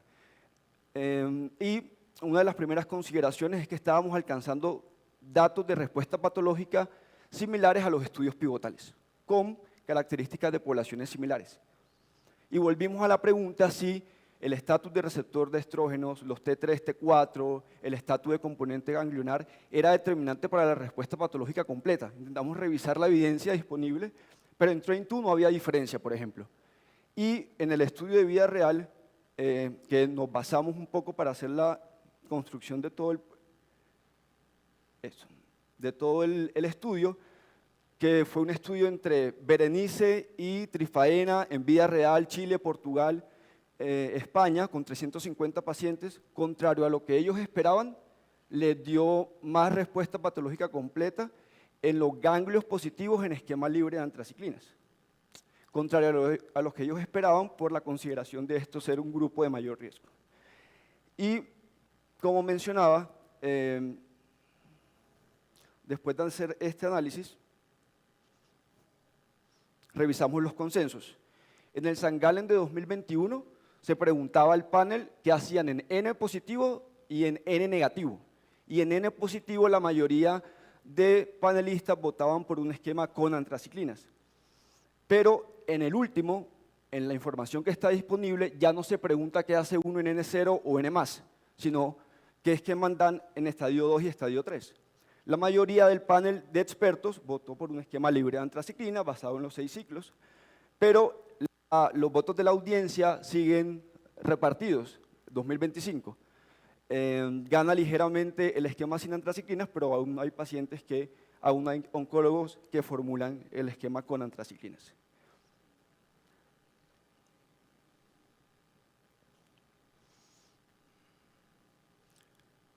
Respecto a los eventos de seguridad, como les contaba, el descenso asintomático de la FEBI fue ligeramente mayor en nuestro brazo respecto al estudio pivotal de Berenice, con las consideraciones de no tener estos segundos pruebas confirmatorias.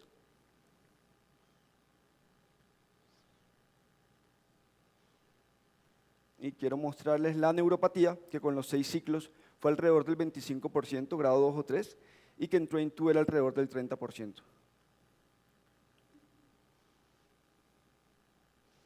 En las limitaciones del estudio, entendemos que es algo retrospectivo, unicéntrico, que la comparación principal fue sin ajuste multivariable, que el tamaño muestral fue limitado y que muy en la línea del camino que han seguido los estudios pivotales, este análisis solo los estamos haciendo con respuesta patológica completa.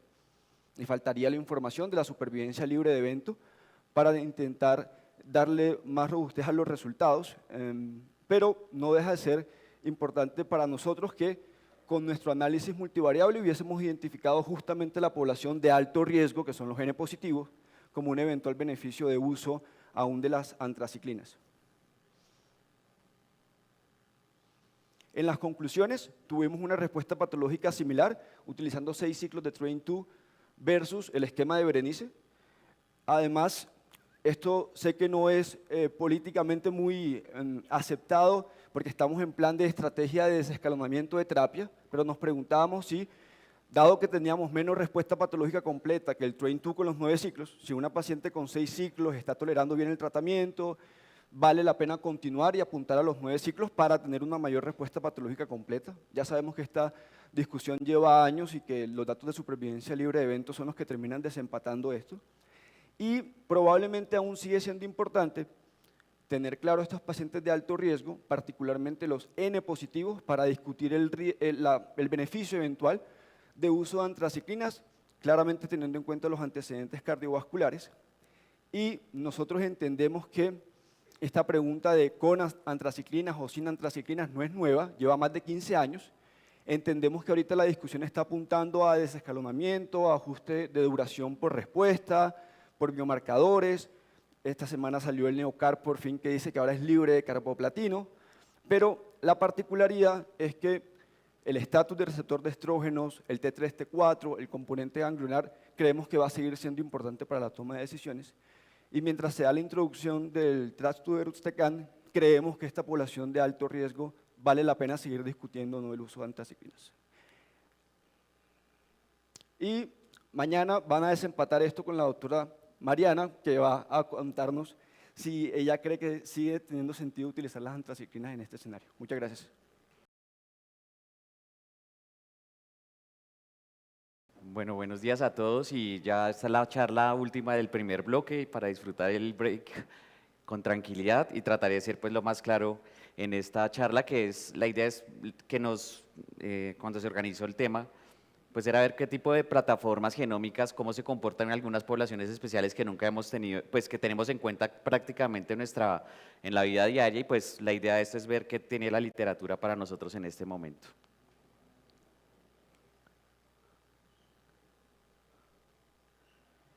Entonces, pues las plataformas genómicas han redefinido la estratificación del riesgo alrededor de la quimioterapia neoadyuvante y pues ver quiénes están realmente indicados o no este tipo de terapia sistémica. Sin embargo, pues la validez de la evidencia es muy homogénea, no es tan homogénea, perdón, y pues los grandes estudios pivotales y las cohortes de validación pues son muy limitadas para un grupo poblacional especial. Entonces, la idea es mostrar algo de la evidencia contemporánea que sustente su uso, con el fin de traducir esta evidencia a las decisiones prácticas. Entonces, en este momento pues tenemos disponibilidad de 4 plataformas genómicas.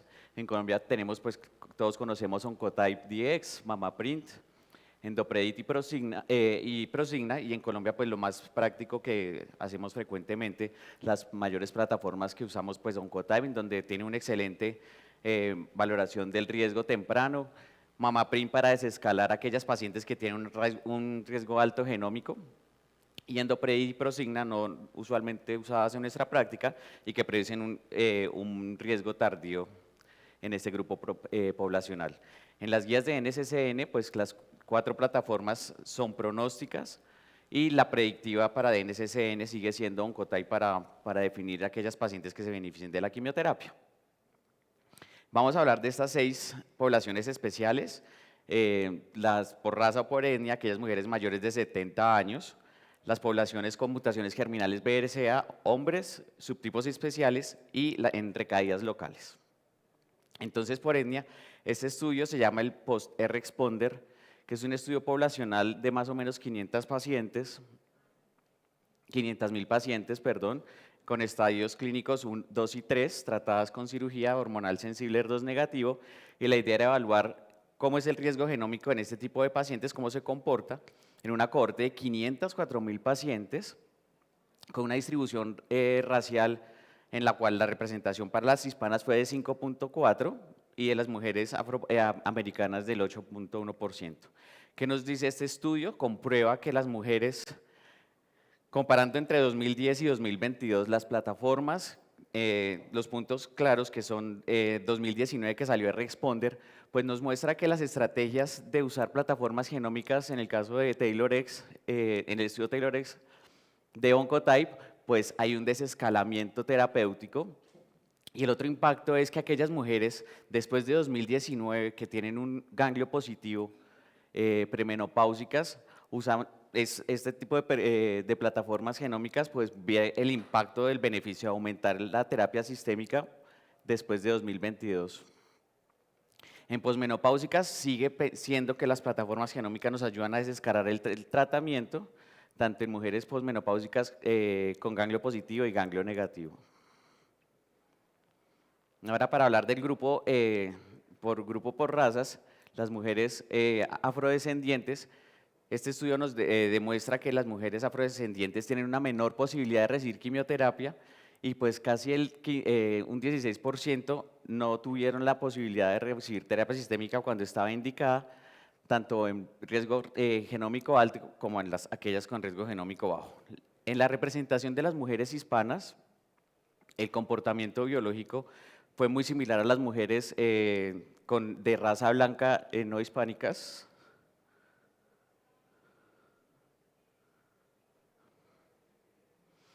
El comportamiento fue muy similar, entonces, a pesar de que la población nuestra no está tan bien representada en este tipo de estudios, pues podemos extrapolar que la población de mujeres hispanas se comporta muy similar, tanto en ganglio positivo como en ganglio negativo. ¿Qué conclusiones tenemos de este estudio? Pues que existe claramente un desescalamiento de las terapias sistémicas en riesgo genómico bajo e intermedio. Se aumenta el uso de quimioterapias en mujeres premenopáusicas, que va de acuerdo al estudio de Responder del beneficio, y las mujeres hispanas con cáncer de mama se comportan similar a las mujeres blancas no hispanas, tanto en desescalamiento como en aumento de las terapias.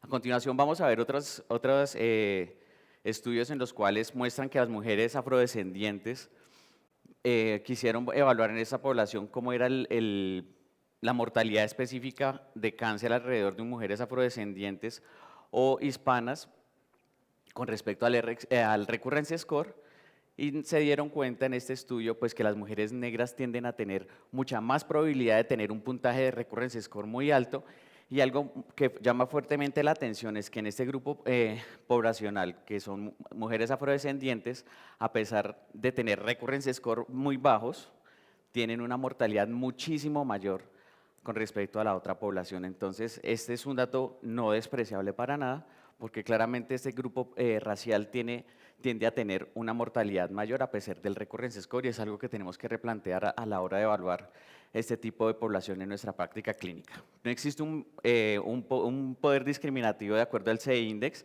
y eso requiere pues una recalibración, y este estudio no fue diseñado para validar esta población, y se requiere pues otros estudios adicionales para validar este resultado.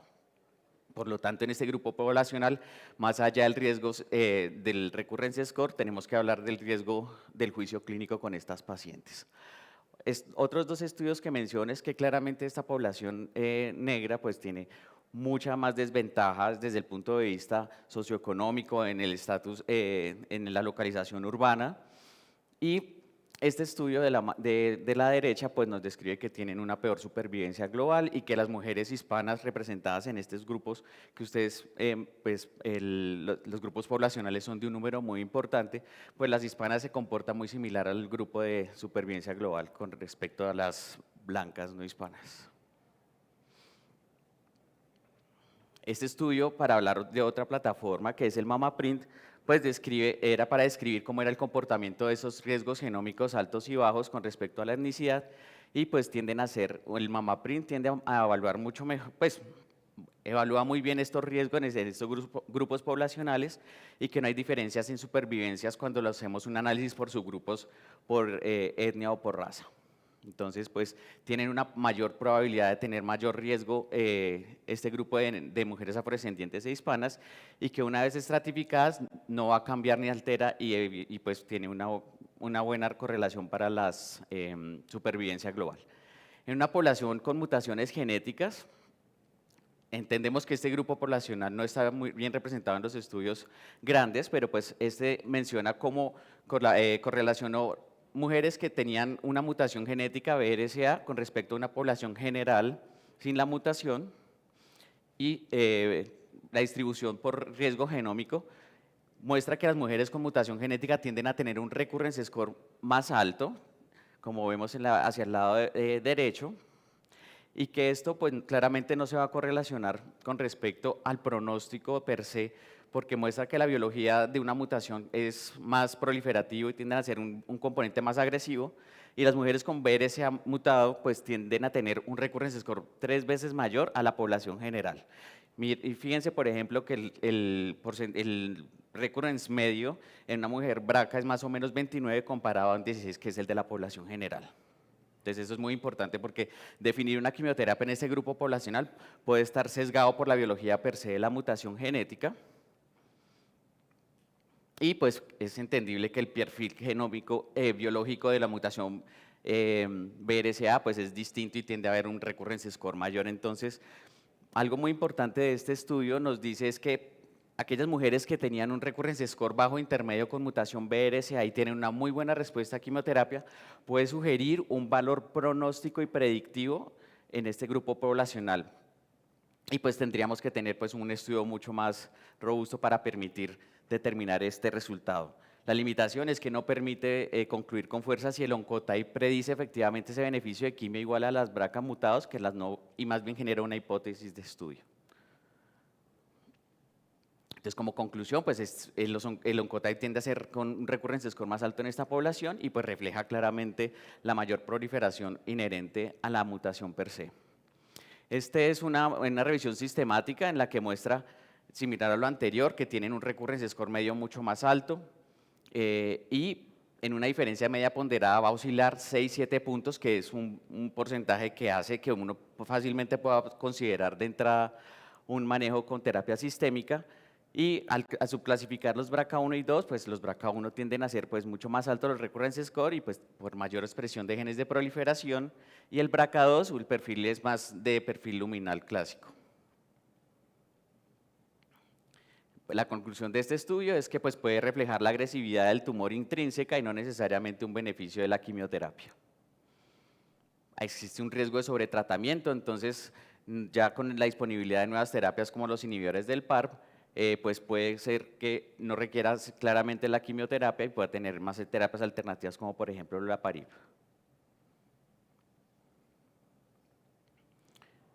Y este estudio, que es un análisis entre 3.600 pacientes con un 3.2% de mujeres con BRCA mutado germinal, pues refleja que tienen un recurrence más alto y un mayor grado tumoral en mujeres más jóvenes. Ahora vamos a hablar de las mujeres mayores de 70 años, como hemos hablado durante toda la mañana. Este estudio es un estudio que valora 365 pacientes mayores de 70 años, a las cuales se les realizó en el 27% del Oncotype, y pues la distribución de este grupo poblacional evaluado muestra que tiene un recurrence score mayor de 25 de 15%, y se correlaciona bastante con más agresividad biológica porque eran más grado 3, un tamaño tumoral mayor de 2 centímetros, un KI se siente más alto, y llamaba muy importante la atención es que aquellas que tenían ganglio positivo en esta población de mujeres mayores de 70 años tenían un recurrence score bajo.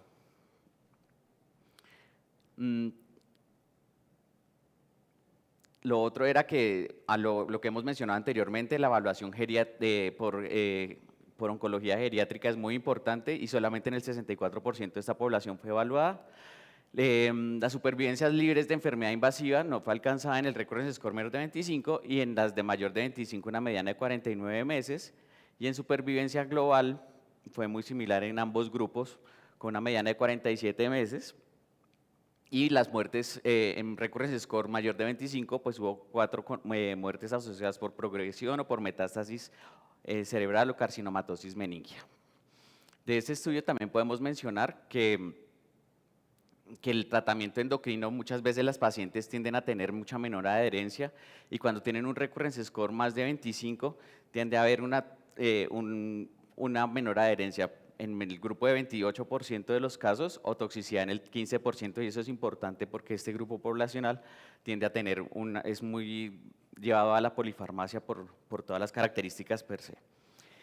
¿Por qué es importante este estudio? Porque en Francia, que fue diseñado, tienen una evidencia muy limitada de ese beneficio marginal de la quimioterapia en mujeres mayores y cuando llegan a los 70 años deja de reembolsarse a los aseguradores el dinero de Oncotype DX, y este estudio dice que algunas mujeres pudiesen beneficiarse, especialmente al tener una herramienta pronóstica como estas, porque permite clasificarlas mejor y determinar que requieren la terapia sistémica.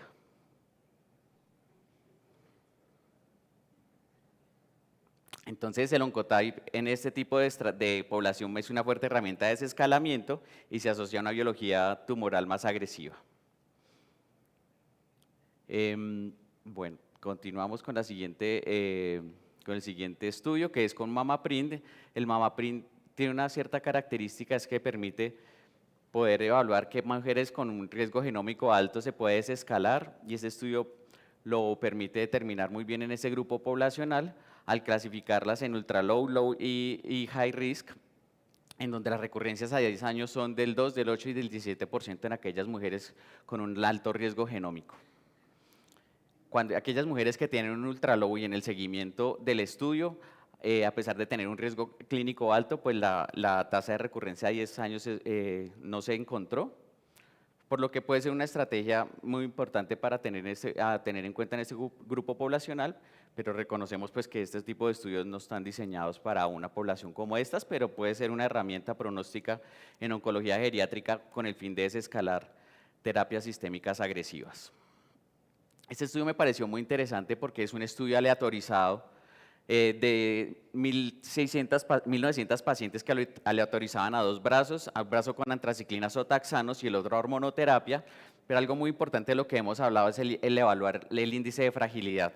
Menos de 14 índice de fragilidad son mujeres mucho más frágiles y más con susceptibilidad a complicaciones derivadas del tratamiento, y este estudio lo que me llamó mucho la atención es que al ser aleatorizado y tener una evaluación epidemiológica muy favorable, describen que las supervivencias dándole quimio o no quimioterapia no era significativo, tanto en diferencias absolutas en supervivencia global a 4 y a 8 años, y pues sí tenían mucho más eventos adversos.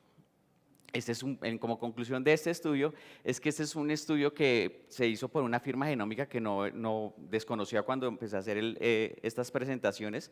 Existe una firma genómica que se llama el CGI, que permite evaluar a algunas mujeres con un grado mayor o menor de 1 o de 3, porque se hace sobre los grados 2, y en ese grupo poblacional pues llamó la atención es que las terapias sistémicas no van a impactar en supervivencia. Ahora en hombres, en esa población especial en hombres, pues se quiere evaluar si los hombres tienen alguna característica diferente a las mujeres en cuanto al comportamiento biológico con el recurrence score, y llama la atención es que los grupos de hombres tienden a tener un recurrence score más alto. Fíjese que en un grado intermedio y alto tienden a ser mucho mayor que en un grupo poblacional de mujeres, y también pues que al hacerle en los hombres un estudio con Oncotype DX, pues tienden a tener un buen valor pronóstico, y eso se correlaciona con la supervivencia global a 5 años, muy similar al comportamiento en mujeres. Entonces, es un estudio que nos permite evaluar un factor pronóstico, a mayor recurrence score, mayor mortalidad, pero pues su validación y su capacidad no es predictiva, no está realizada. Este estudio es para mirar las disponibilidades de las plataformas genómicas y si existe una concordancia entre todas para evaluar en hombres. Y este estudio lo que permite determinar es que hay tanta heterogeneidad en ese grupo poblacional que hayan pacientes que en unas firmas eran de alto riesgo, eran de bajo riesgo en otras, y pues eso nos permite dar un buen pronóstico entre las firmas, y la concordancia es muy variable para yo poder correlacionar las plataformas en los hombres. Lo único es que el PAM50 muestra que hay una mayor proporción luminal B que en las mujeres, y eso quiere decir que en las evaluaciones transcriptómicas pues son muy discordantes estos estudios y potencialmente sesgados para la población de hombres.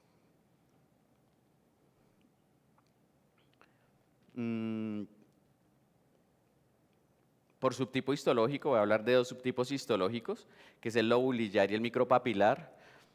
Este estudio pues, nos permite determinar si existe alguna correlación, porque muchas veces, como un hallazgo importante es que los pacientes con carcinomas lobulillares tienden a tener un recurrence score muy pocos que tengan alto riesgo, siendo una biología mucho más agresiva en el caso de los lobulillares pleomórficos, y que el MAMAPRINT puede tener cierta correlación de mayor visualización de caracterizar estas pacientes con lobulillar, muestran como alto riesgo, a diferencia del Oncotype DX. Y el MINDAC tiene un subanálisis muy claro en pacientes con lobulillar infiltrante que tienen un mayor riesgo genómico que la población en general. Entonces, en los carcinomas lobulillares, cuando se evaluó con el Oncotype, pues como lo mencioné anteriormente, este tipo de plataformas no muestra la realidad de la biología per se y tienden a tener un recurrence score mucho más bajo, que es un poco mayor en un comportamiento de una variante pleomórfica, pero pues no es ideal para yo poder definir una terapia usando esta plataforma. En el MAMAPRINT es distinto por lo que lo mencioné anteriormente, porque tiene un análisis por subgrupo muy claro para esta población, en donde se relaciona más asociación con metástasis con probabilidades de mortalidad a 10 años. En cuanto a las otras plataformas, lo único que menciona es cómo están diseñadas para evaluar recurrencia tardía, muy similar para Endopredict y para Prosigna. Y pues como conclusión, no integra la morfología en el algoritmo para evaluar un lobulillar en caso de plataformas genómicas, que no es el ideal el Oncotype por su poca valoración para la realidad del comportamiento biológico de un lobulillar. Y el MAMAPRINT pues describe un alto riesgo, pero no describe la separación pronóstica por ganglios. En el micropapilar es un cáncer muy infrecuente que tiene clásicamente un comportamiento biológico más agresivo.